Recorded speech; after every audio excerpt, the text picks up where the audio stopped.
The meeting will now come to order at 4:31 p.m. I would like to invite President Ware down to introduce our guest speaker. Hello, everyone. How are y'all? Good. Welcome to our fall joint meeting. It is my pleasure to introduce our special guest today, but before I introduce Dr. McPhee, I do want to recognize our special guest that we have here today. So I'm just going to go in order. If you could please stand up, give a little wave. I'm going to start with our Chief Academic Officer, University Provost Dr. Mark Burns. Our Vice President for University Advancement, Mr. Joe Bales. Our Interim Vice President for Business and Finance, Mr. Drew Harpool. Our Vice President for Information Technology and Chief Information Officer, Ms. Yvette Clark. And last but certainly not least, our Interim VP for Student Affairs and Dean of Students, but most importantly, our SGA Advisor, Dr. Danny Kelly. And without any more delay, it's my pleasure to introduce Dr. Sidney A. McPhee, our 10th and longest serving university president, to give remarks. Please welcome Dr. McPhee. Thank you, Mr. President. Doesn't that sound good? Well, good afternoon, and it's always a pleasure to have an opportunity to come and visit with SGA student body president and his colleagues. I've done this every year that I've been president. I think I've had the honor and the privilege of coming and visiting with you at least once or twice a year in a formal setting like this. And of course, I usually find an opportunity, and your president reminds me that I'm supposed to host you all for some goodies a little later on this evening. And so we look forward to seeing you at the president's residence, where we will have some requested. Do you all know what the request is all about? Oh, yes, okay. Good. Okay, so you've met our executive team, the provost and the vice president. I will tell you, in my 25th year as university president here, when I'm introduced as the longest serving president, it makes me feel like I am ancient. But it is truly an honor to be a part of this incredible institution for 25 years. And I have said publicly and quite honestly each time I have an opportunity to speak to folks and they ask me about my longevity in this position, it's not really all about Sidney McPhee or Dr. McPhee or President McPhee. It's truly about the people. It's about my colleagues that I work with, the incredible faculty and staff that we have at this university, and most important, you. Without you as students, excellent, outstanding students, we really would not be the university we are today. And I say that having had the opportunity of working at 3 other major universities prior to coming to MTSU. I will put up our students against all of the institutions and the students that I have worked with in the last umpteen number of years. I'm not going to tell you the number of years because you'll be checking out what my age is. But this is an incredible institution. When you look at the history of MTSU, starting 114, 115 years ago as a small teachers' college training teachers and ministers, religious folks. I think we started with about like 12 students, 12 or 27 students, total students. Fast forward to today, we have over 21,000 students, over 300 degree programs and concentrations and major, offering degrees from the bachelor's degree up to the PhD, the doctorate degrees, with incredible reputation as an academic institution. And when people ask me over the years, what are some of the most proud moments, or what would you identify as some of the areas that you're most proud of during your tenure? it's hard for me to pick one out because there's so many great things that have happened at this university. It truly is a real challenge. But if I'm pushed, I typically would say the university has always been a very good university, a very strong university, particularly as it relates to undergraduate students.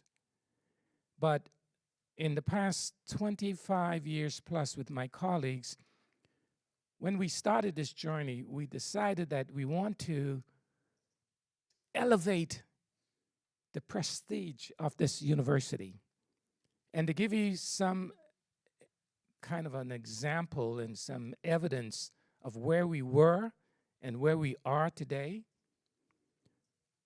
in 2001, when I arrived, we did not enroll any National Merit Scholars. We did not enroll any student that had like a 29 or 30 on the ACT. We were a good institution. We had a tremendous amount of students who were actually taking remedial education, and the provost will attest to that because he's been here from the beginning of times. And we have now moved to not only being an institution that attracts the best and the brightest, and many of you reflect the best and brightest from your communities, but we have the distinction of having a Rhodes Scholar finalist come out of this university. Typically, that happens just in Ivy League schools. And each of you are responsible, and your predecessors, for helping MTSU to become really the talk of the town, not only just in this region, but in the state of Tennessee and nationally. Another example is that we had very few international students when we started 25 years ago. And prior to the pandemic, we actually overtook Vanderbilt with the largest number of international students. And currently, we have over 72 students from 72 different countries from around the world. And the other pride point for me is if you look around this room, you see the diversity of students' backgrounds. It represents, you all represent what America looks like. And in a major university like MTSU, you typically do not see this kind of demographic. We are proud of that. All right, so now where are we today? We are ranked by the Princeton Review as one of the best universities in the United States of America. I like to say in my speeches and when we do our recruiting tours, there are 2,400 colleges and universities in the United States of America, four-year colleges, 2,400.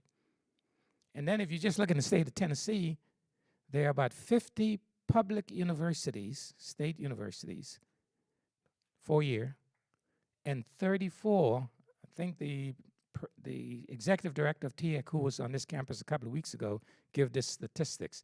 34 private universities, so there are a total of 80 universities, colleges, and universities in the state. 2,400 four-year in United States, 80 plus 84 in Tennessee. The Princeton Review only select under 400 of the best universities in the United States of America. And you all need to know these kinds of statistics and facts. So when you go home, you can tell, you can brag about the institution that you are part of. Each year, the Princeton Review only select under 400. This year was 391 of the best in the United States. Your university has been on that list for 7 consecutive years. And out of the 84 institutions in the state, only 5 have made that list over the years. The 3 were private universities. You pretty much can guess at least one of those private. Vanderbilt University, Rhodes College in Memphis, a very small, great liberal arts. The University of the South, Sewanee, another small liberal arts, Episcopalian university. Only 2 public universities. The university that you are a student, MTSU, and some other university in the east part of the state that we don't recognize. So, what I want to say to you today is we are thrilled that not only that you are a student at MTSU and you selected MTSU, but you have taken the additional step to be engaged and involved by being a member of the Student Government Association. And I am most proud, particularly of your leadership, your executive group. As you all know, the president of SGA is a member of the university executive team, and we have a history of great partnership. In fact, we were in Memphis recruiting 2 days ago, and we had about 84 counselors for a reception that we provide information about the university. And when we go to these communities, we do 15, 16 of these across the U.S., not U.S., across Tennessee, and then we do Kentucky, Alabama, and Georgia. But when we were in Memphis 2 days ago, we always invite an alum from the area to come and help, promote the university. Well, we had one of the former SGA president, Brandon McNary, who came at lunch and did he was a former SGA president. He now is a partner. He is in a law firm in Memphis, and he is responsible now for about 15 lawyers where he's a managing partner. He's a graduate of this university. He was a former SGA president of our university. And so congratulations for you taking that extra effort and taking the initiative to be engaged. And if there's one ask I would make, and then I'm going to open it up, I'd like to field questions. And obviously we have the experts here in the various areas that can help. If you ask a question about a particular area, we have all of the vice president and the provost here that can help respond to those, to give you the answers. But I want to say to you that it is important that you continue to be involved, but take the next step and encourage your classmates, your peers, to get involved with the university. I know many of our students have obligations. Many of our students have to work, and many of you, perhaps in this room, have other responsibilities. But the college experience has to be a part of where you are engaged and involved. And if there's one area I would like to see the university improved in, and that is a greater involvement across the board with our students, with the activities that we have. Not just athletic activities, but we have a tremendous amount of music production, theater. A lot happens on this campus, and I would love to see more engagement of our student population. So with that, let me take a break and open it up for any question that you might have. Love it. There's no hesitation here. Okay, tell us your name, your major, and where you're from, and then ask your question. My name is Janine Grover. I'm a journalism major from Murfreesboro, kind of. My question was, are there any updates on the renaming of Forest Hall? We haven't really heard anything about that in a minute. Great question. And the answer to that is no. And I don't anticipate that there will be an answer, to be very honest and direct with you, in the future, given the environment that we are in, particularly the political environment. So for those of you who are new or if you're a freshman, you perhaps have heard about a building, one of our ROTC building has been named from the early, what year, Joe? Like the 52, 1950, right after 54, yeah, by a Confederate general who obviously would not be a person that the university today would name a facility. And you're making me nervous with this camera like this. And goodness gracious, I'm wondering, is he got a gun? Is he going to shoot me or something? We have tried during my 25 years at least 3 times to get the state of Tennessee in the process that is required by law to remove that name.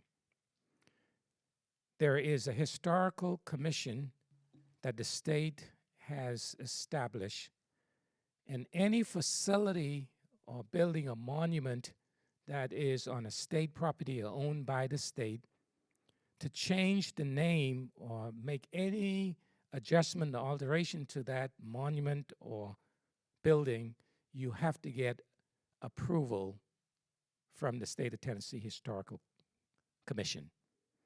We've been before. I personally have made the case at least 2 times formally, but in many cases have spoken to individuals, officials, about removing that name, and the university has not been successful in doing that. And as you know now, and you've been hearing, if you've kept up with the news, even nationwide, there was a removal of many of the names of some of the Confederate generals in the military, the bases. The new administration has actually rescinded and are putting those names back. So my response to you is, at this point in time in our history and the current political environment that we are in, I don't see that being a possibility right now, to be honest with you. Doesn't mean that we don't want to continue to push to have it removed. Okay, but good question. Yes. Hello, Dr. McPhee. I'm Jorge Avila. I'm a political science major here at MTSU, who's a senior. Thank you for coming to speak to us today, first off. I had a question regarding your position as president here at the university. As you know, your contract is up in 2026. So moving forward, especially, I guess it's a personal question on what will that look like for you and the university. And if the university goes about choosing another successor, what will that look like, especially for those of us who are concerned that that process will look political rather than merit-based? That's a very good question. Y'all really putting me on the spot here. Right now, my decision at this point has not been made about I've been in this job now for 25 years. And you're right, my contract, I have an extended contract that ends December of 2026. To your question with regards to the process, the Board of Trustees has the statutory responsibility for selecting a university president. And what typically happens, the process involves typically a committee that is established and organized by the board. Typically, there would be members of the university, faculty and staff, and the community and board members. It is normally it's chaired by a member of the Board of Trustees. And there is, just like when I was appointed 25 years ago, I went through interview process. There was 100 applicants for the position of the president of MTSU when I applied. And there's a process where you go through, and there's a advertising. Typically now in the most recent times of selecting a president, Board of Trustees usually would employ a search firm, and that search firm will go about taking applications, and then there would be a whole set of interviews that the board will arrange. That will give students, faculty, and staff an opportunity to give input. But the major decision, the final decision for the appointment of a university president is that of the Board of Trustees. And typically that's done in a majority vote of the board. So normally, whatever that application number is, it would be narrowed down to a number, usually 4, 5, or 6. I think when I became president, I went through that process. I think there were like 6 finalists. Then it was narrowed down to 3, and then there was a selection made. So I see a very similar process happening. happening. And I would imagine that within the next couple of months, you will know one way or the other when that process, if that process will be started. But very good question. Yes. Hey, my name is Elena Collier. I'm a first year sophomore from Memphis, Tennessee. So I was wondering, is there a reason why the farmers market isn't open on the weekends? Like, as a freshman who lives on campus, it feels like McAlley's is the only free reason, to eat, because it's usually pretty steady traffic. So I feel like if farmers was open, people would go over there too. All right, we have the vice president here who can answer that question, so I am going to punt to Dr. Kelly. Yes.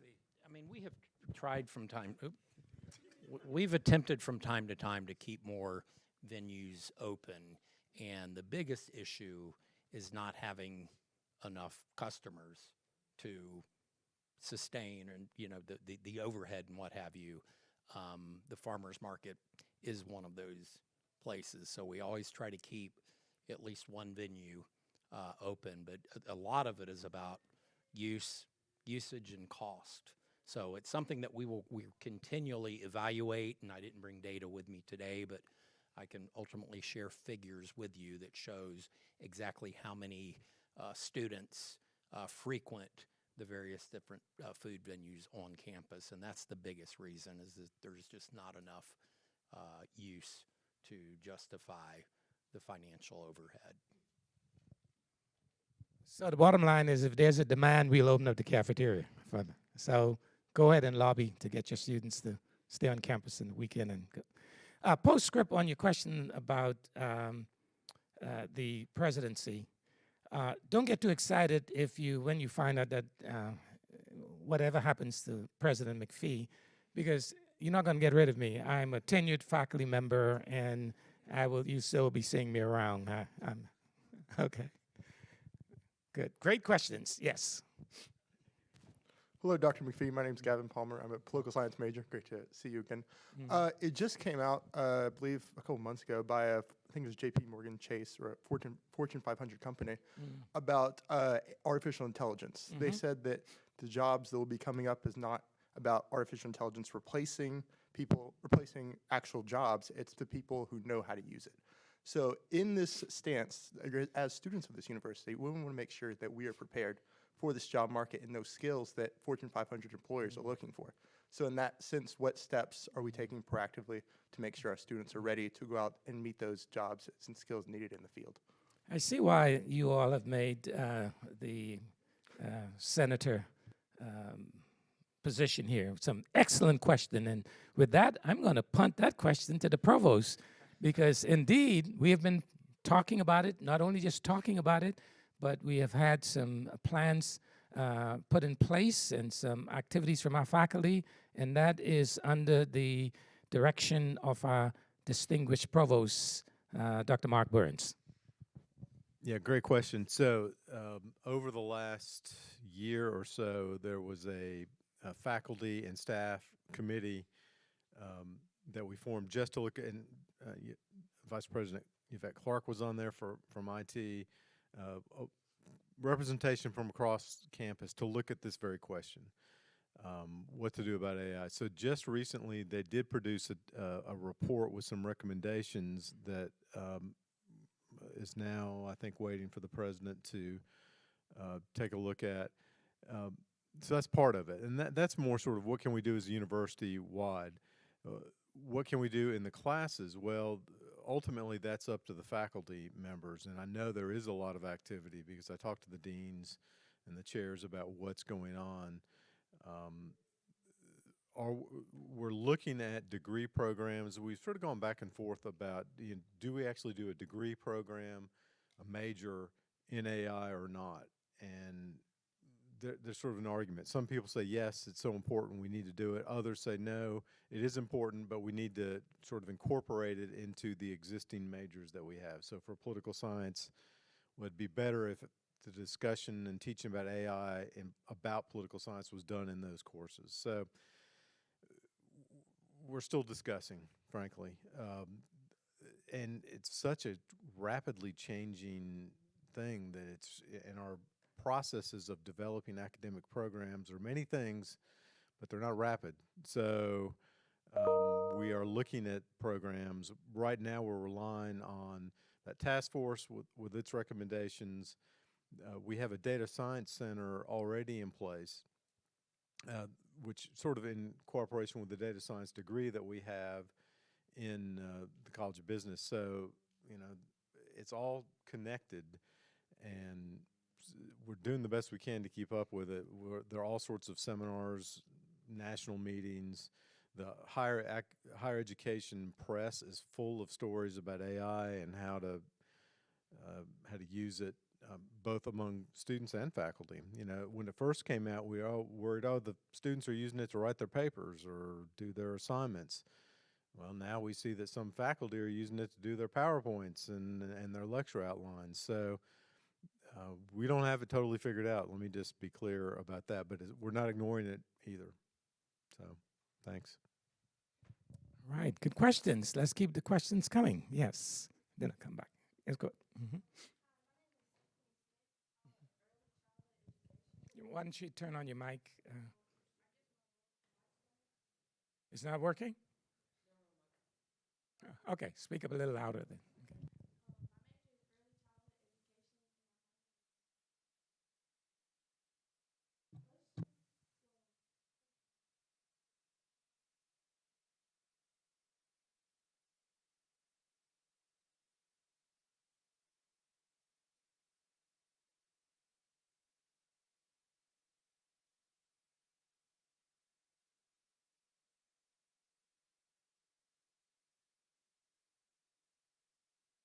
Great question. And obviously, the safety and the health and the wellness of our students is number one priority. I'll ask the Vice President to speak to that in a moment, but let me tell you and let me encourage you, if in any organization as the size of MTSU, you're going to have experiences that perhaps does not really represent the institution. The only time we will know about it and can do something about it is when you tell us. And obviously, the university holds its responsibility to making sure that you are in a good living and learning environment. We certainly are not going to ignore if it's brought to our attention that there are areas, whether it's a residence hall or the classroom, that needs attention, okay? So I will tell you, if you're dealing with some of these issues, it's not because of neglect. Make sure that you let us know and it will be addressed. But Dr. Kelly, you can speak to the rest of that. Yeah, just to underscore that, there is a process for filing work orders. If you're having any issues, don't assume that housing knows about them. And they've done a much better job recently of addressing those and getting somebody out there to look into it and fix it. So please make sure that you're doing that. If you're not getting the kind of response that you need, and I sent this out earlier in the semester to all residence hall students, send me an email and let me know if it's not being addressed in an expedient manner. And obviously there's going to be some situations that it may take a little bit longer based on the maintenance issue, but if it's not being addressed at all, let me know. Going through an assessment with the residence halls and upgrades and what have you, and I can't tell you specifically, and I don't want to tell you specifically because I don't want to make a promise, and then you say, well, Danny Kelly said that we were going to be making upgrades, but we will be on the priorities are going to be the older halls that really need a little more attention, obviously. So, but stay tuned, and when we know exactly what's going to happen, we will let you know. I just don't want to make any promise and get hold to something that could change. Does that answer your? Okay. And remember, I said the university is 114 years old. I live in Section 8 housing too, the president's residence. And I'll tell you, there are some areas in that house where I think I could make some of the same comments that you have made. I also will tell you that my first or second year here, we actually did Danny, I think you were here. We did a $20 million renovation and an upgrade of a number of our residence halls. Took them offline and upgrade. It's time for us to take, as he said, another look at some of these residence halls. We are, as you know, we have turned down, demolishing Womack as we speak, and we're in the process of building a 550-bed new residence hall that you'll see construction beginning that sometime next year. Okay, so we're aware of the wear and tear and the maintenance. We try to keep up with it, but the message we want to leave is if you live in one of the residence halls, or even if you're in a classroom building and you see there's needs for repair, for issues that need to be addressed, let us know and we'll get to it, okay? All right, yes, then I come out to you. Hello, my name is Miracle Willingham. I am a junior majoring in forensic science, and I'm from Memphis, Tennessee. My question is, I work at the food pantry, the MTSU food pantry. I've been working there for about 2 years, and I've seen an increase of students averaging around 30 to 40 students per month. And I just want to know, what can we do as a university, or what can you do as president to accommodate the increase of students we are now getting? A very, very good comment, observation, and question. In fact, we are very much aware of the concern of the issue of the need for our students, not only in terms of food, but also clothing. I mean, we have many of our students have some really serious economic challenges. We actually have in place and encourage our board members and others to provide financial support to address some of these issues. Give you an example, just 2 months ago, we partnered with the community church, Community Experience Church in our community. They have given us $150,000 to provide support for students who are in need, like what you're talking about. I'll also tell you that a number of our board members each year, they provide for emergency funding to support our students. And I know that I have had board members who have actually bought groceries to the food pantry. And most recently, the chairman of our board of trustees delivered to my office a whole stack of clothing to be part of what we have offered to our students. So we are very much aware of it. Obviously, the demand, and even now in this new environment, particularly with the government shutdown and questions about whether or not, the support that the government gives to those in need are now being in question. We need to do a better job, but I'll tell you, we're on top of it, and we're doing the best we can. Very good question. Thank you. Yes. Hi, I'm Jada Jackson. I'm a social justice journalism major here, and I'm from Chattanooga, Tennessee. I was wondering why DEI programs were removed so quickly over the summer without communication with students. Well, one, we did communicate with students. Let me make that very clear, that part of what we are required to do by law, we have to follow the law.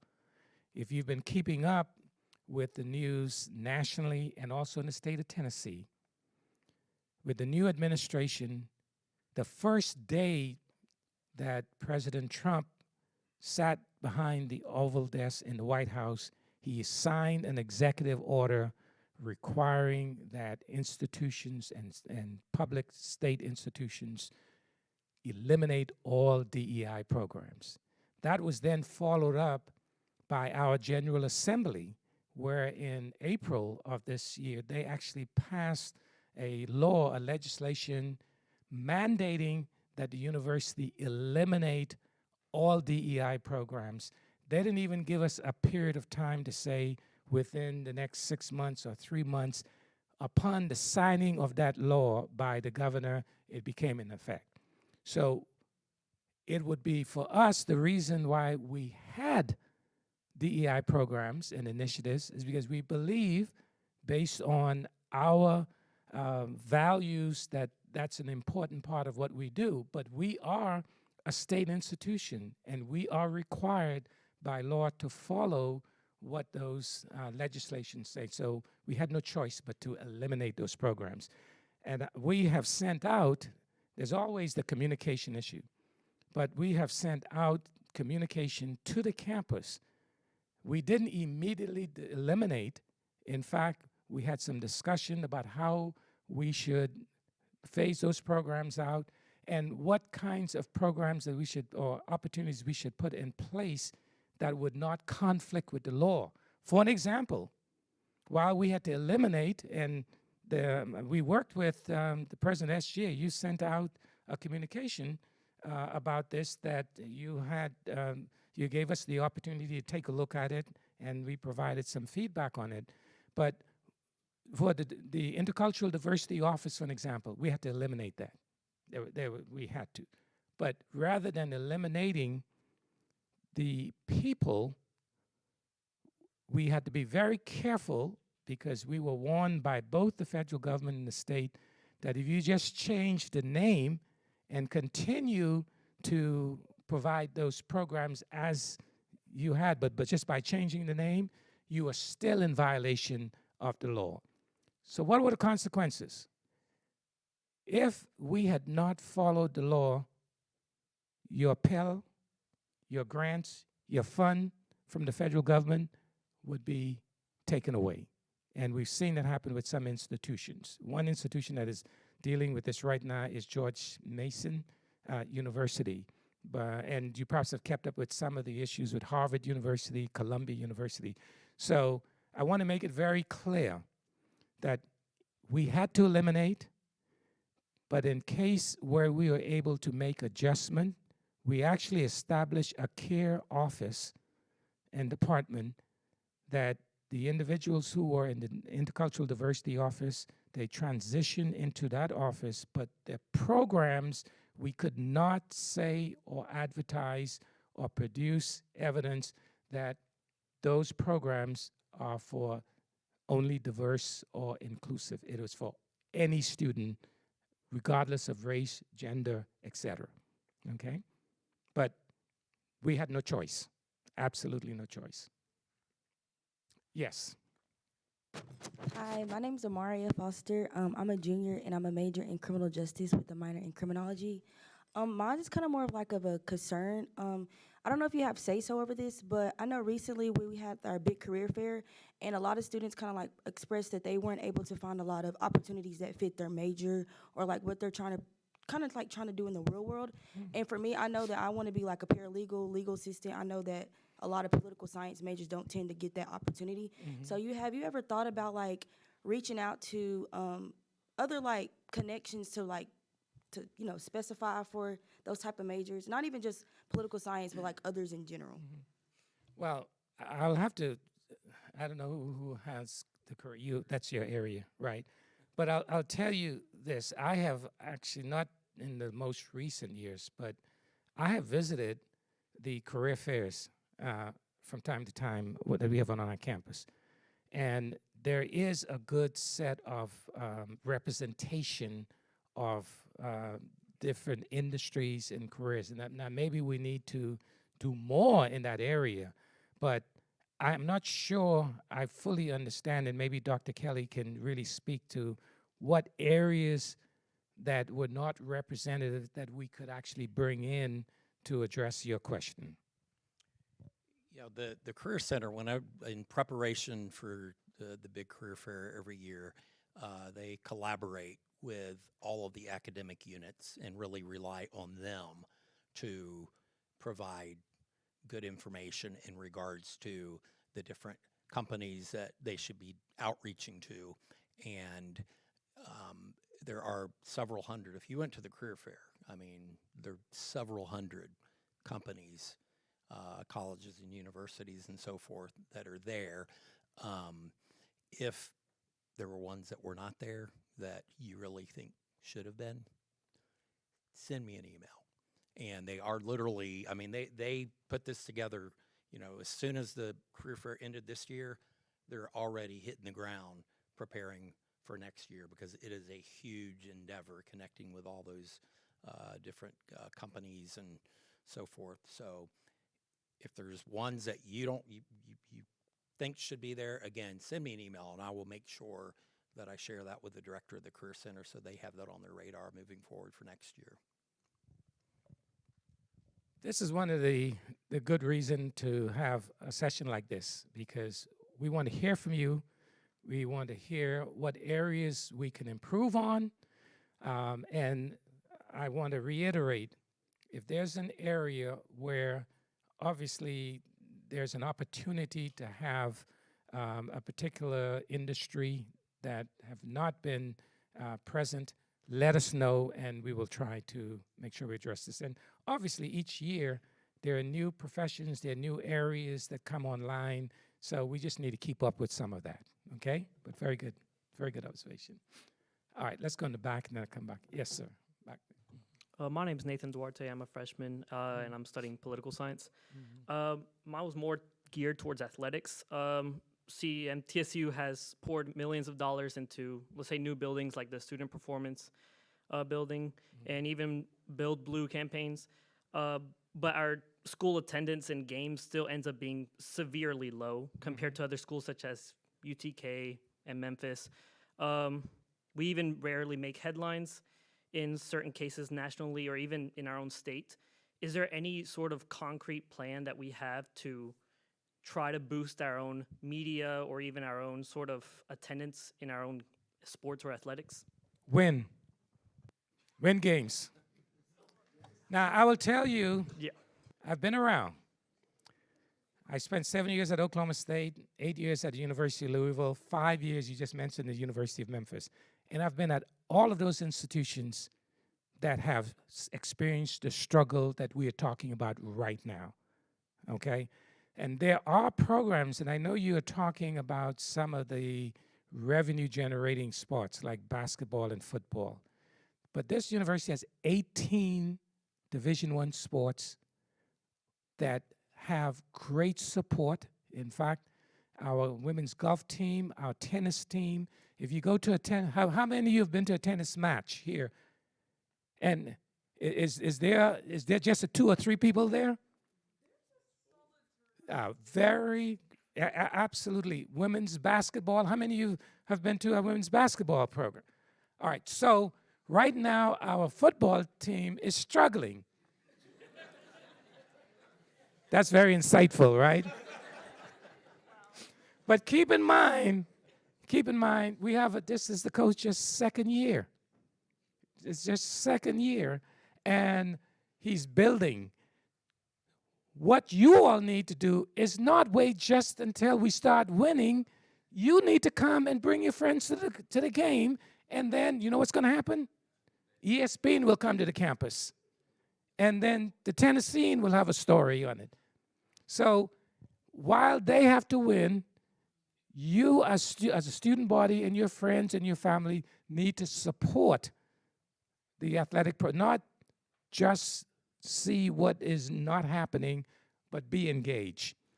Obviously, we want to have the kind of excitement that we see in other collegiate programs, but it's an area where it's being built. Don't negate the other programs that are doing exceptionally well in our athletic program, okay? Football needs to do a little better job. All right. You had your hand up. Did I answer your question? You had the football question? Oh, okay. All right. Sorry, go ahead. Oh, okay. Hi, my name is King K. Hollings. I'm a junior majoring in recording industry with a concentration in music business. My question was, as you said earlier, your term as president of MTSU ends or your contract something early ends in December of next year. December 26th. So my question was, as your term is coming to a commence, what would you instill into, if not extended, what would you instill into the next president or honestly the next person that leads this university to make sure that they don't really uproot all the things that you've instilled in the university in the last 25 years, to make sure that they still have this connection like you do with Senate, to make sure that we still have these student leaders who have the voices that they have. Boy, y'all really have some good questions. And some of these folks here might be the next president right here. So you're listening to him? It's very good question. And in each administration, of course, a new person comes on board, they're going to have their own ideas. They're going to have their own initiatives. I would hope, though, just like I began this conversation by saying it's not all about Sidney McPhee, the progress of the university is a result of the people, these folks in the front, our faculty, our staff, our board of trustees. If you ask me what my advice would be to that new person, it would be listen to our students and to our employees and take time to figure out where you are and what the university has accomplished before you make any decision to make any changes. A lot of times when new people come on board, new leaders, the first thing they want to do is turn things upside down. And 25 years ago, I was a new leader. One of the things I didn't do was start throwing everything out of the window. But there's a point where you have priorities, and that new president might have some different priorities, and the personality might be totally different from the outgoing president. But I would imagine that there has been such a great success with these people here that I wouldn't speculate what a new president would do, but the university has made good progress that I would be very surprised to see a total 360 change in the direction of the university.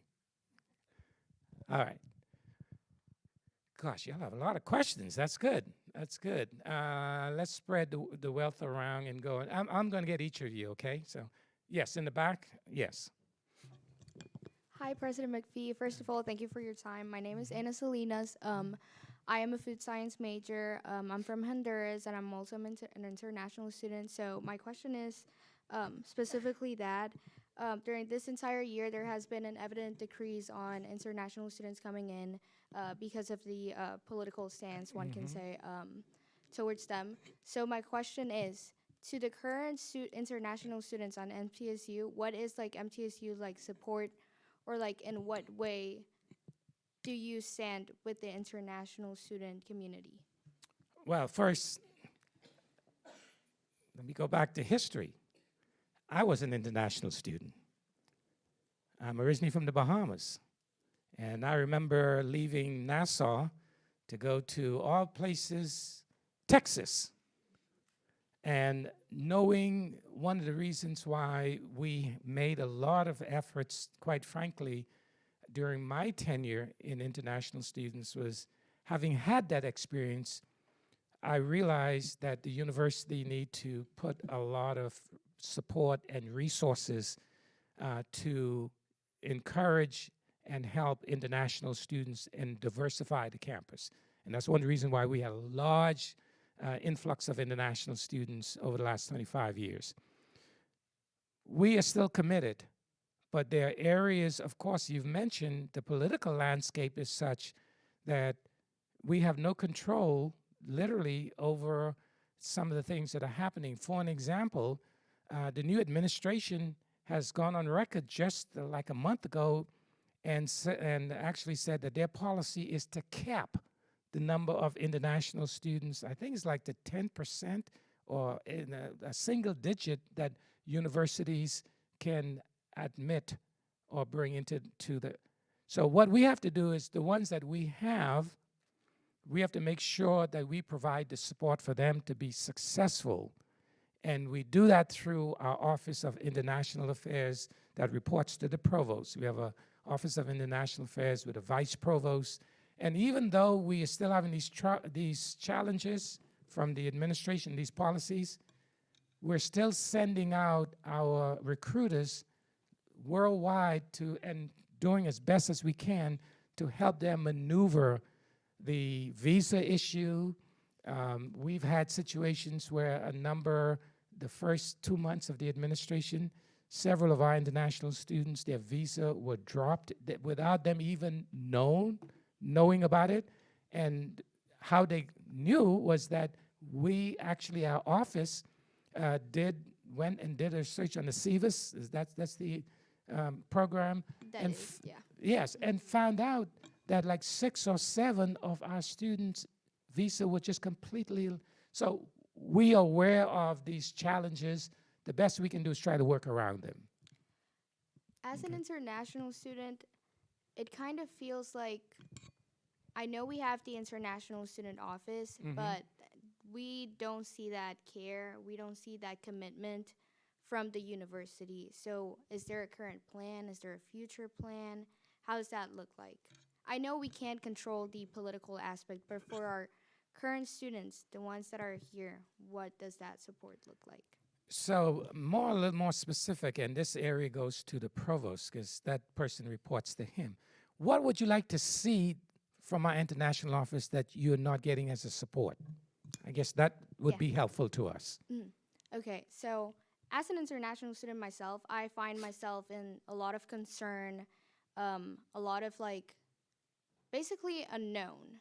Like, I don't know what my future is gonna look like. Do you get what I'm saying? Because of the current state. So how can we help? I guess my question is, what can we do from your perspective or what you're hearing from your colleagues who are international students that the university is not delivering that could be helpful to you? I would say like provide more resources. There are a lot of career fairs that are going on campus, but it is not accessible to most international students. So I think creating something aided to them would be helpful. Let me suggest you do this. You have some of your colleagues, because you're speaking not just for yourself, you've perhaps spoken to several of your internet.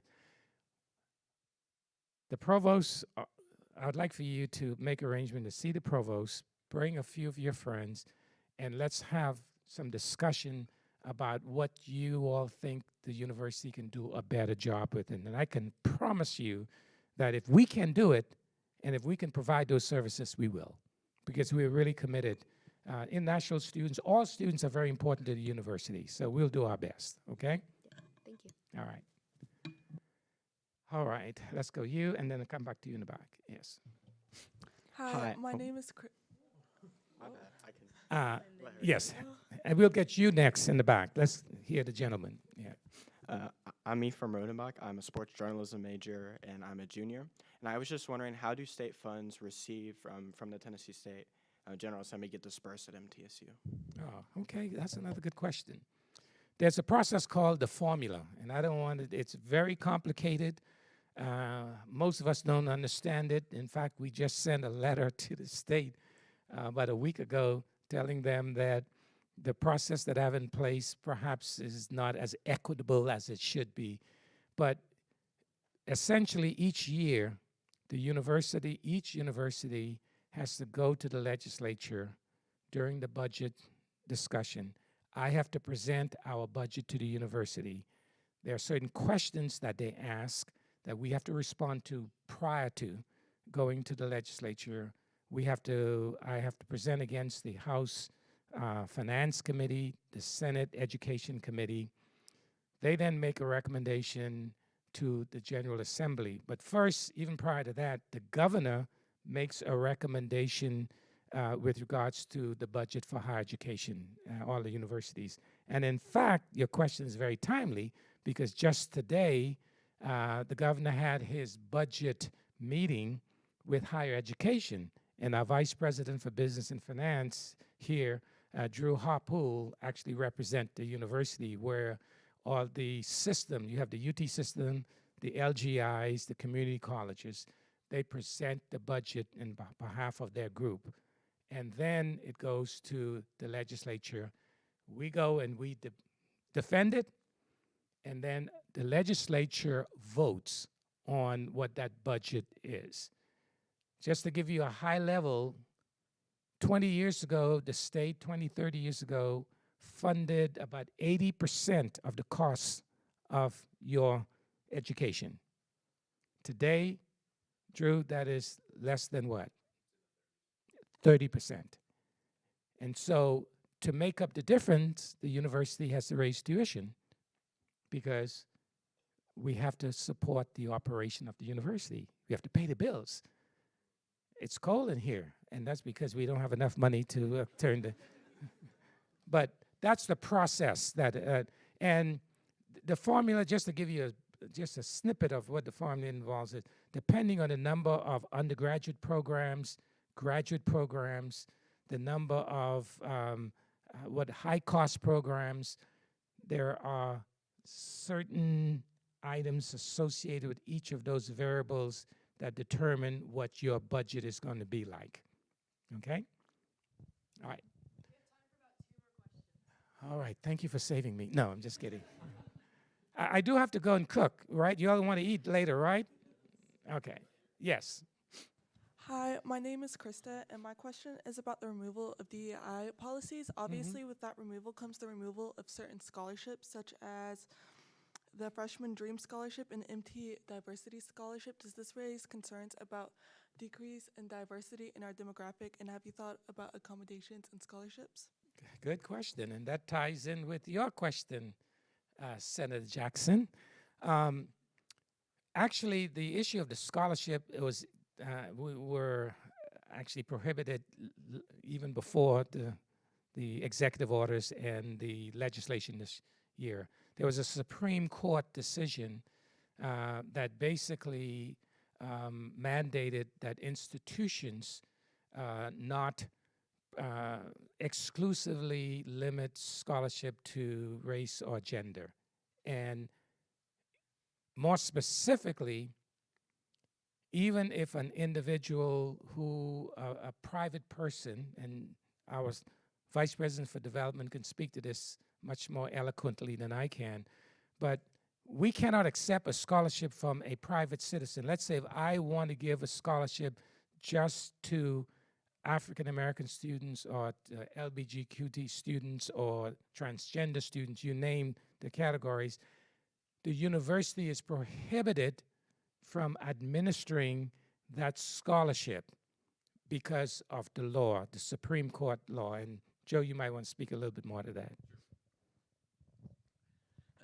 It's been several years that for a number of years that the university has not been able to accept scholarship on any type of exclusive basis. It's race, gender, nationality, any of those factors have Title IX said we can't do any of those. We only had a very small handful of scholarships that were established. As some of you know the history under what was called the Geyer desegregation suit that allowed us to hold, I believe there's 14 scholarships that were dedicated specifically to African American students. Those scholarships, we can no longer use that singular criteria in the selection process. However, everything else about those awards still stays the same. Financial need, grades, where you came from, the majors you're in. So we don't think that this will have a very large adverse effect on our student population. Fortunately, we're getting enough scholarship dollars, particularly those that have need basis, which one of the things we do find is that a lot of students who would fall into these other categories still qualify for need-based scholarships. So the dollars are still approximately the same that will be available to service that student population. But you are correct, both of you, that the impact, of course, with some of these policies does result in some negative, not only perceptions about the university, but enrollment. In fact, I saw a report just last week where the number of diverse students at some of the Ivy League schools and some of the private schools have decreased significantly since these new laws and new mandates have become. So it does have an impact. And I'm concerned actually about our university in this regard because we are known for providing these kinds of services, and it very well over a period of time, students can say, well, this institution is not, it's not true, but based on what we are limited to do, people can say, well, I want to go to X university rather than Y, as long as it's a private university. I think some private universities have a little bit more flexibility if they're not getting any public or federal funding on it. Okay. All right. You want a follow-up question? Yeah, so without these scholarships, how would you want to promote diversity through this institution? without the scholarship, well, as Mr. Bales said, that need. So it's you can be whatever, you can be a student of different background, economic background. If the need is there, we still can award those scholarships. We just can't say we'll give it exclusively to you because you're white, black, brown, or yellow. Okay, so it doesn't take all the criteria out, just the race and gender. All right. Yes.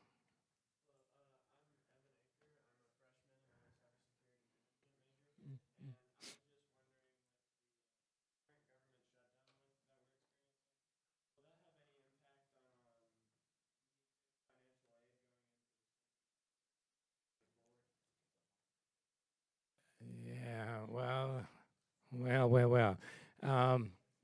I don't know. Just to be honest with you, I would hope that before the spring semester here, the governor will be open. But if it's not, I just can't see this going into January, February, or March. And if it does, then we will have to figure out a way how we continue to meet the needs of our students. Okay? But to be honest with you, I don't have a exact answer to that question. All right. Any last burning questions before we wrap up? Going once. Thank you so much. You are awesome. I am proud to be your president, and I look forward to seeing you at my home in about an hour. I will go get my apron on and prepare a great meal for you. All right? Thank you so much. Appreciate it. Before our special guests leave, we're going to take a group photo real fast. Are you good with that? Yes, I'm perfect. I don't know, President Ware, how would you like to do this?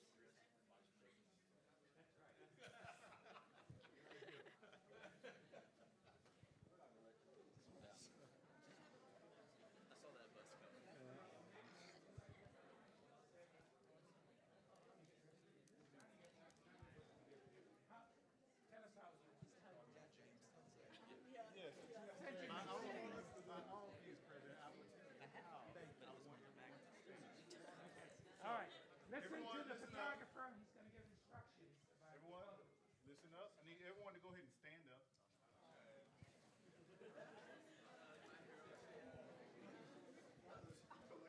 You got to get in here. You can come back here. Come back here.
Should I wait for them to leave?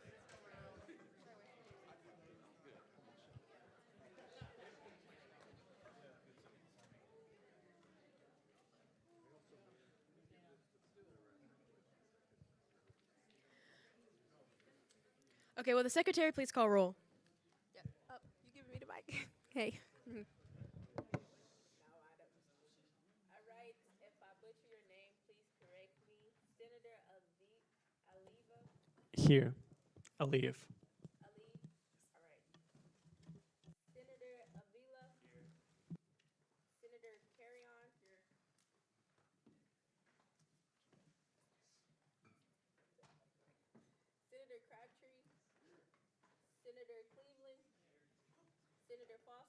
Here.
Present.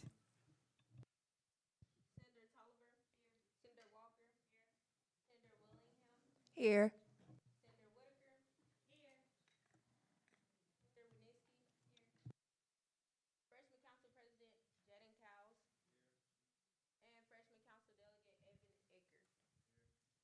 Will the freshman council secretary please call roll?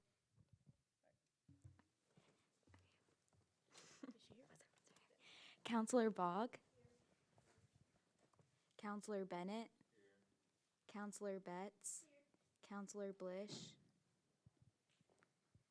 Counselor Collier, Counselor Crawford, Counselor Dodson, Counselor Duarte, Here.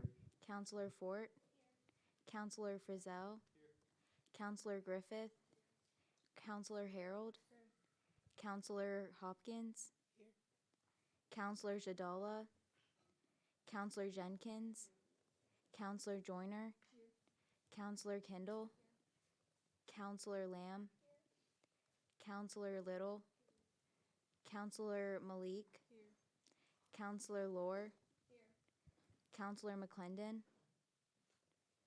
Counselor McDonald, Counselor McKelvey, Counselor Hetvi Patel, Counselor Sachi Patel, Counselor Ramirez, Counselor Rice, Counselor Smith, Counselor Stallion, Counselor Vergas,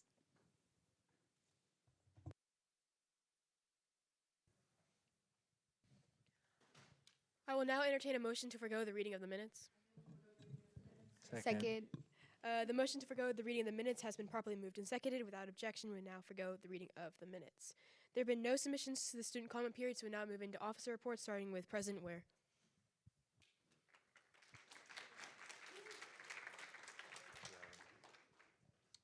Hello again, everyone. I'll try to keep this brief so we can get out of here quickly. First, one second. There we go. We're going to drop a pin in the group me, the freshman council and the Senate group me for President McPhee's address at the corner of campus. So that should help you all get there. I already talked to the freshman counselors yesterday about parking instructions, but please do not, if you're driving over there, do not park in his driveway. Park along, I forget what the road's called, but whatever the road's connected to his driveway, there's plenty of parking along that road. If you have any questions about how to get there, please let one of us know after the meeting and we'll help you out. I don't know why that says homecoming director instructions, but we have launched the search for homecoming director. The application is now on our website, and we're working out. Bree has to fix something with our Instagram bio, and it'll be on there soon. So if you are interested in applying, please do so there to plan the 2026 homecoming. Kennedy and I spoke 2 days ago, and we've set the service hour deadline for this semester to be December 8th. That is the Monday after the week of the last day of classes. There's exams going on that week, so all service hour submission forms, they have to be in by that day.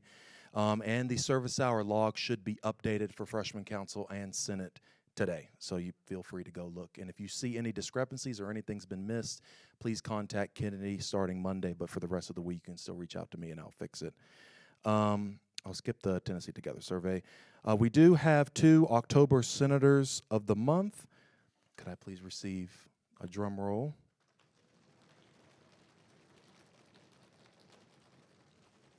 The first goes to Senator Ali Pricer.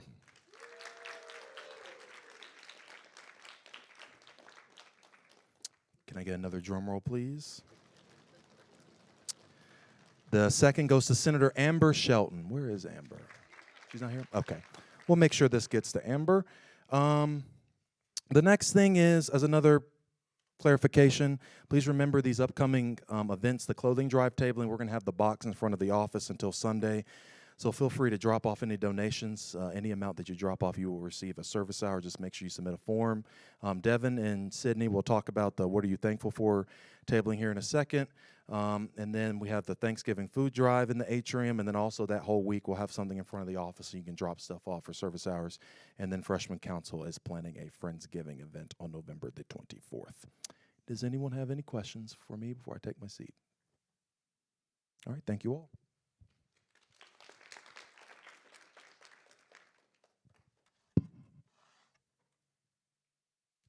Okay, it's not on there, but I have 2 points from Kennedy that she would like me to share with you guys. The first one's going to be service hours. She said there's now a miscellaneous tab, which is for any hours that you received that were not explicitly a tab on the log. She's working on updating hours from the last few submitted days to the recent submissions, and she said she'll text the group me when she is finished with that. The second one is thank you all for the support during this difficult time. Although this is hard and will be hard for a while, I look forward to returning next Monday. So that is from Kennedy. Next up, we have the Chief of Staff.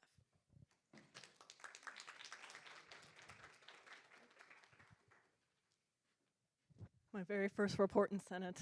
Very excited. So all I have is that we're hiring, and so more information. More information will go out next week, as well as the applications will come out shortly after that for our SGA internship program.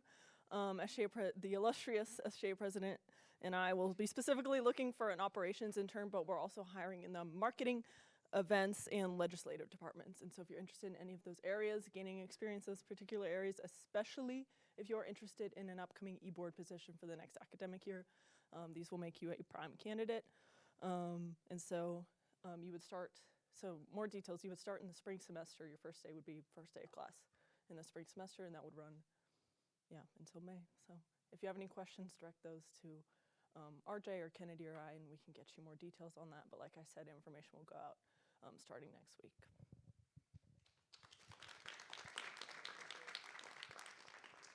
Election Commissioner.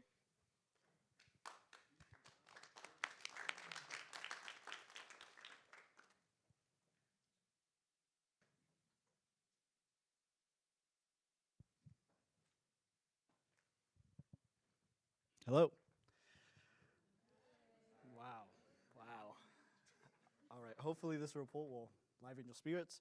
But the SGA informational is Tuesday, November 18th at 6 p.m. This will go from 6 to 7 here in the Stu Parliamentary Room. What is the SGA informational, you might ask? Well, who in here by show of hands is interested in being in one of our positions next year? All right, a couple hands. The SGA informational is a great way to kind of figure out what we do. It's a great way to kind of just ask us about our duties, different responsibilities, what we do outside of our kind of day-to-day lives, and it's a great way and resource for that. You will get double service hours for this event, so instead of 1, you'll get 2. So yeah, that's pretty cool. I just want to cover some key dates as well. So just like I said over the last couple of meetings, the candidate packets do open up on January 20th. On my MT, the day we get back from classes, and then they close the following week on January 27th. If you're in Senate now, you do have to run again. It's the way that works. February 3rd is the mandatory candidate meeting, and then February 21st is when campaigning can begin. February 23rd is when the executive officer debate is, meaning that the president and vice presidential candidates will debate against one another. And then March 2nd through the 5th is when voting will occur. And then March 6th is when we'll know who our next SGA president and SGA VP are. It's very likely that those two people are in this room. So I'm excited for that. But that's the end of my report. Thank you. I have a question regarding the SGA informational. For us graduating seniors, can we go and still get those service hours and provide information for those wanting to campaign? I've received word from our glorious president that you can. So yes. Vince Director.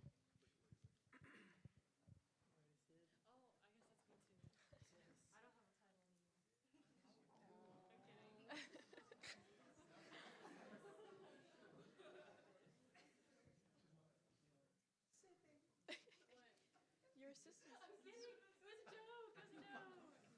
We made the last minute decision to be a package deal. Yes, today. we did.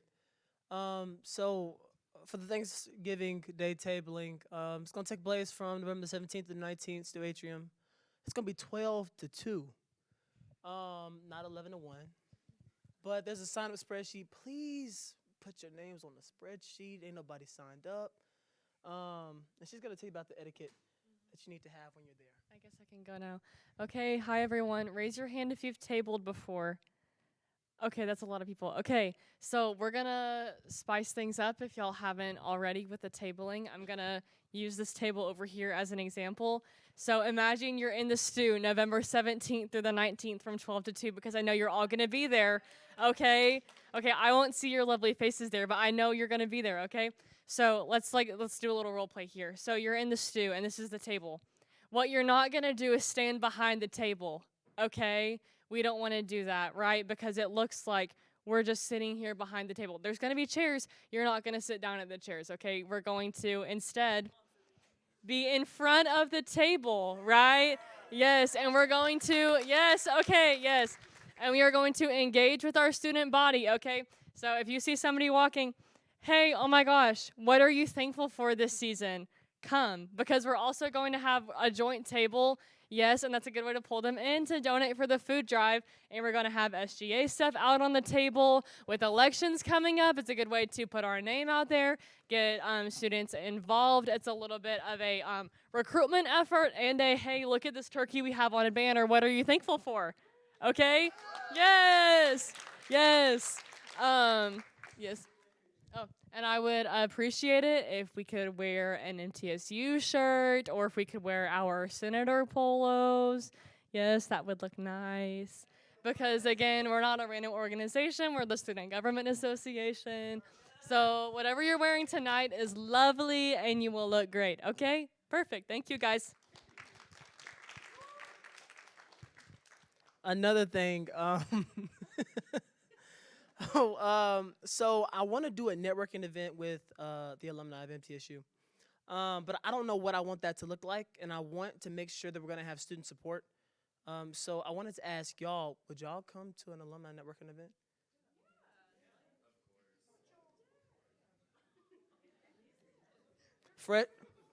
Freshman, God. So that's a no, right? That's a no. Well, okay. Thank you so much. Oh, 1 second. Really quickly, unrelated, but I'm the homecoming director, assistant events director, for those of you all I haven't met yet. I will unfortunately not be at the SGA informational because I will be in California. However, if you guys are interested in my position or anything to do with homecoming or being on the committee or whatnot, you can always email me or come to my office hours. I'm Tuesday, Thursday, 11:30 to 2:30.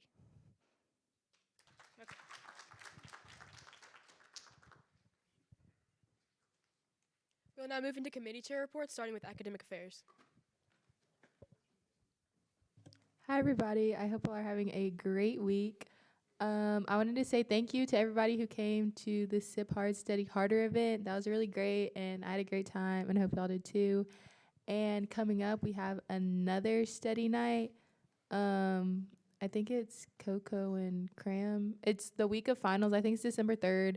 And so I'll be sending some more information about that soon. Thank you. External affairs. Nothing really new to report at this time. Just bring us your ideas. Continue to do so. Thank you. Internal affairs. So we didn't get the chance to vote on absences yet, but we will before the next meeting, and those will be in my next report. We did decide to proceed on an impeachment regarding Senator Jayla Whitaker's absences that my committee will vote on next week, and will be brought to the floor next week. As RJ said earlier, service hours are due December 8th at 11:59 p.m. I want everyone to take out their phones right now and put that in your calendar. Not freshman council, Senator. You know who I'm talking to. If you guys don't submit before the deadline and you don't have enough hours, we will likely proceed with impeachment. Don't make me impeach you, please. As always, be submitting your absence before a meeting and submit your service hours. Thank you. Have a good day. Philanthropy. Hey everyone, Amber's not here, so I am filling in. We all wanted to thank everyone for contributing so far to our clothing drive and helping us man the table. Our donation box will still be set up outside the SGA office through this weekend, and the clothes will be delivered early next week. We are also planning to have a food drive, like RJ said. I believe it will be donating as a whole will be 1 hour, and then we will also be tabling for that event, so the time served will also be service hours. We're looking to set up time slots, and those will most likely be in the sign-up sheet for service hours. Just be on the lookout for that. And I believe that's it. We are looking at spring dates for our events for the upcoming semester, so we'll keep y'all posted. Student life. Hey everyone, so we are doing an event with Devin's event actually next week, and we're partnering him with the tabling that he's having for the 3-day period. It's pretty much just going to be like a thankful event where you can write on a leaf one thing that you're thankful for, or you can write a letter to a loved one or a friend just to show a token of appreciation. And we also have like different goodies and treats that you can get over the 3 days as well. I also talked to RJ about seeing if this can be a service opportunity. And also we're just planning stuff for the spring semester too. So if you guys have any ideas, please reach out to me. And yeah. Okay. We have no matters of old business, so we'll now move into new business. We have tentative SGA resolution 4-25-F. So I will now invite Senator Grover down to the floor. As this is caucus, we will not be voting, just a reminder.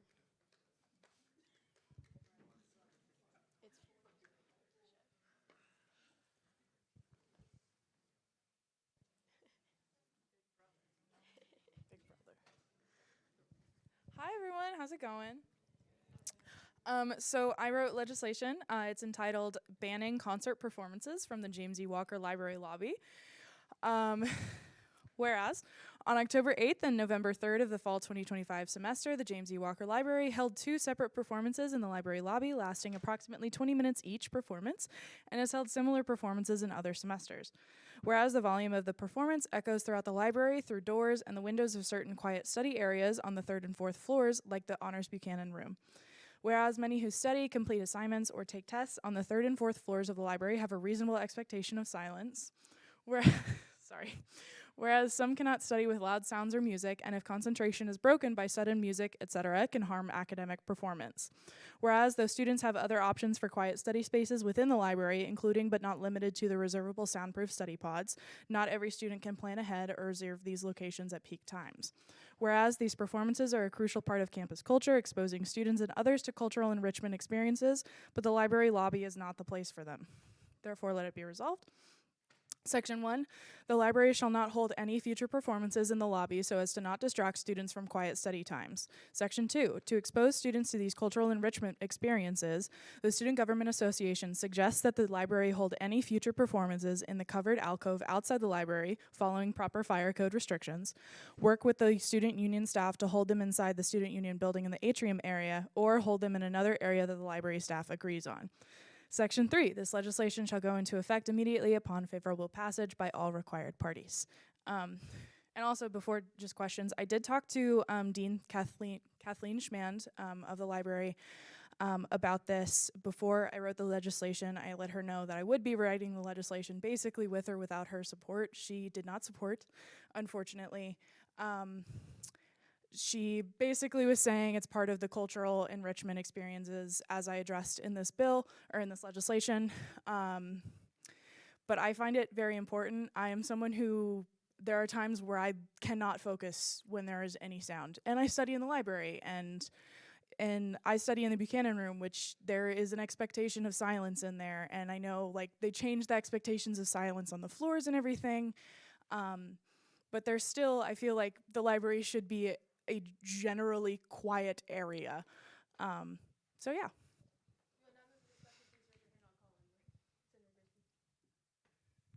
I just wanted to speak in support of this bill as a co-sponsor down there at the bottom, but I totally agree with you. As our discussion the other day, I feel like the library is the one place on campus where it is going to be silent, or at least that's our expectation of what it is. Everywhere else on campus, it's like, okay, if someone interrupts you working, it's like, okay, that's fair. They're allowed to be here too. But the library is the place to go, to lock in, to get some work done. And if there's noises, I will get distracted and I'm not going to focus back in. I'm going to be thinking about that concert for the next hour. And like Janine does, I'll probably write a piece of legislation about it, and then that'll take away my academic time. But yeah. Thank you. So my question with this bill is, you said the library is expected to be quiet. There are 2 floors in the library where noise is accepted, point number 1. Point number 2, I know you said that you've found different locations for these students with these bookings. If this were to be passed, how would you communicate with them? Because they've booked that space in anticipation that their voice or their actor, whatever they've got going on that quote unquote is a disturbance, they've booked that space in anticipation. So how would you, as a senator who wrote this bill, communicate with them that they would have to move a space? As well as, I know y'all mentioned that this is a space where they're allowed to be here, they're allowed to be in the library as well. So how would y'all combat that if this bill were to meet that quote unquote, confrontation? For these people, are you referring to the people who are performing? The people that are performing, because as somebody, let's say I was a performer, if I got there on the day of my performance and was ready to perform and I was told that I had to move spaces, how are you as a senator who wrote this bill going to combat that? Yeah, so the library staff schedules these performances, and they kind of work with other departments. I actually heard from someone that one of the people who was giving the performance had no idea why it was in the library in the first place, because they also thought basically this exact same thing of the library as a quiet area. Regarding the first and second floors, I do understand that those are more or slightly louder and not necessarily reasonable, like the expectation of silence there, which is why I just mentioned third and fourth floors in my legislation, because the performances, I don't know if anyone has been in the library during these performances, they echo throughout the entire library, and it's incredibly distracting. Like the first one earlier this semester was like this lovely orchestral string performance. It was beautiful. Really distracting. The most recent one was something for the Pirates of Penzance, which is opened this week. Great performance yet again. It was incredibly distracting, especially because they were singing. I'm missing a part of your question. I cannot remember what you said. I'm so sorry. I think you touched on everything. I'm not gonna lie. Okay, cool.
Yeah, and so I do understand that I personally rarely step foot in the student union. So like one of my examples of concerts in the student union, there was actually one yesterday when I was in here tabling. They do happen in the student union, so that's a secondary place that it could happen. My goal is to not ban them necessarily like from the library, but from the library lobby. In the sections, I have the library alcove, so kind of where the awning, I guess, so it would be protected from the elements during performances. Sorry,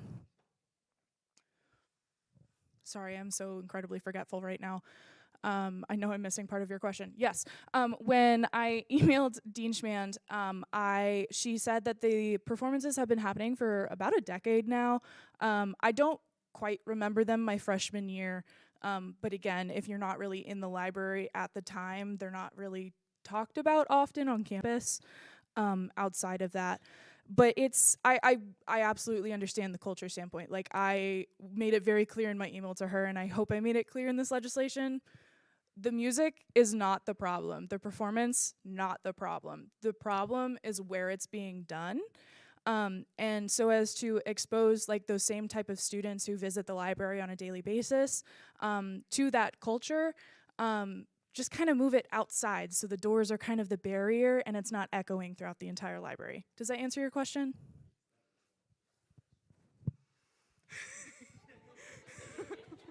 Guys!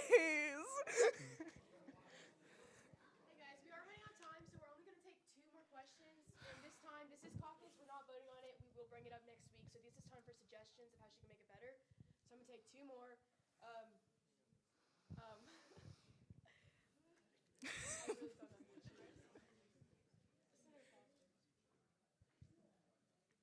Yeah. So you said that you suggested moving outside, and the only reason why I say I don't know if this is going to work because MPHC tried to push their events outside as well, and it also got pushed down as a distraction for the library. So that's just another suggestion that I don't know if that will be able to work with what you're trying to implement. That was just a suggestion, though. So yeah, so it's not necessarily like a mandate on my legislation of that it has to be done outside here. It's just suggesting that they hold future performances in the covered alcove, obviously following proper fire code restrictions with the doors and everything. But I'm knowing that Dean Schmand denied this legislation already, basically, and she said that she could not support it, it will have to be kind of a little bit more of on us voting for it. But it really depends on what the library staff suggests. This is really just suggesting not the library lobby. Does that make sense?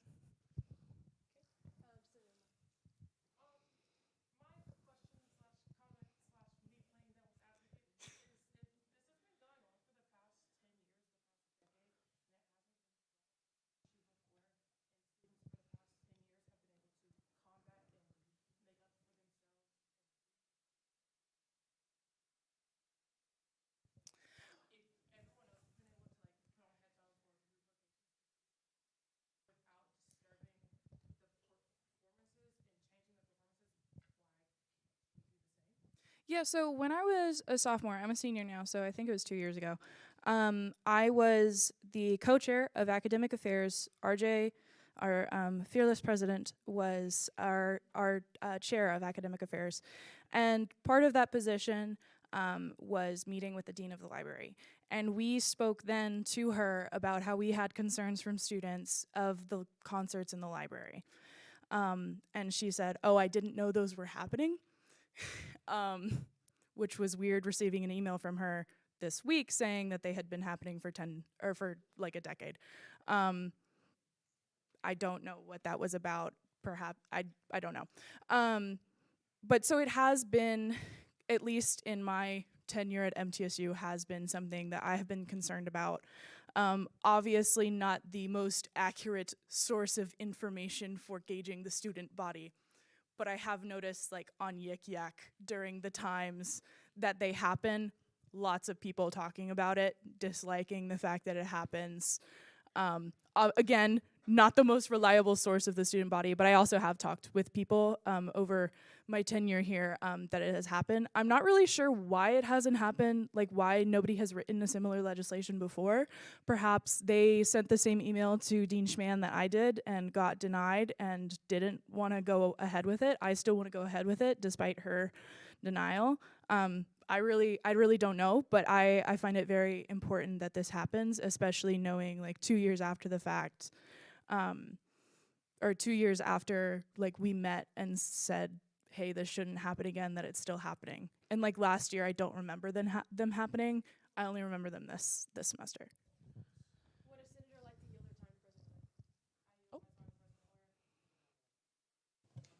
Thank you. I want to provide some additional clarification because I spoke on the phone with Dean Schman this past week, and one point of contention I had with her in that call was I'll be careful with my words. Her rationale is a little confusing to me because I think it was Senator Foster brought up that when it was offered to have Courtyard Wednesday outside of the library, she denied that because of noise concerns. I don't understand how she can, I'll be careful. I don't understand the rationale to then say, but we can have performances at peak times in the library, in the atrium, because it's a part of the culture and it's enriching. Can you not make that exact same argument about the courtyard outside of the library? Now, I only add that because I'm not even necessarily saying that I support this legislation. I'm just saying that rationale from the library makes absolutely no sense. Thank you, President Ware. That's all the time we have today, but keep in mind, if you have any questions or suggestions before this comes back to the floor, next Thursday you can email Senator Grover. Just type in Janine Grover in Outlook, it will come up. But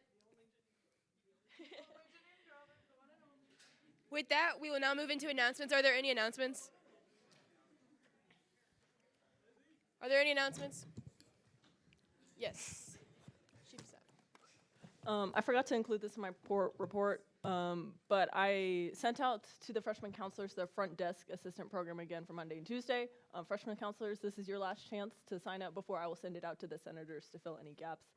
If any of you need any hours, this is a great and very simple opportunity to do so. Any other announcements? Election Commissioner.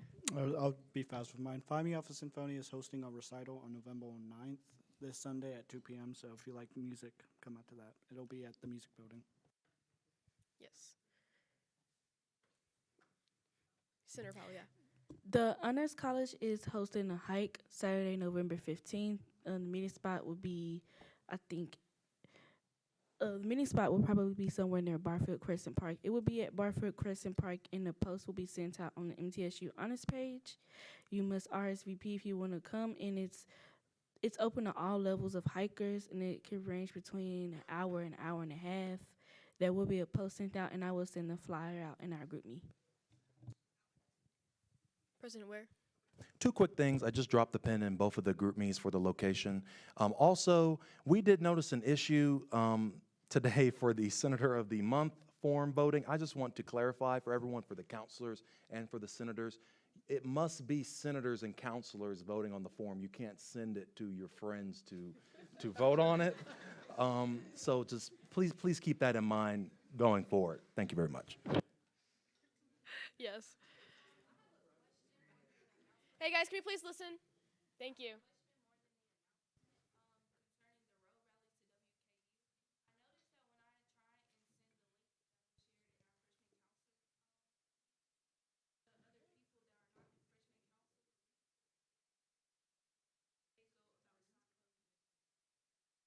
It's because the link closed yesterday at 12 for the road rally.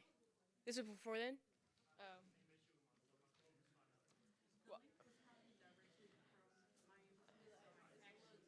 Yeah.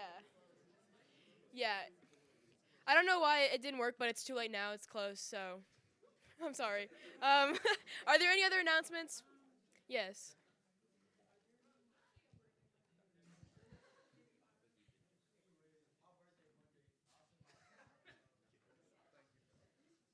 Senator Grover. With the freshmen in here and everyone asking such amazing questions to President McPhee, I just want to plug MTSU Sidelines.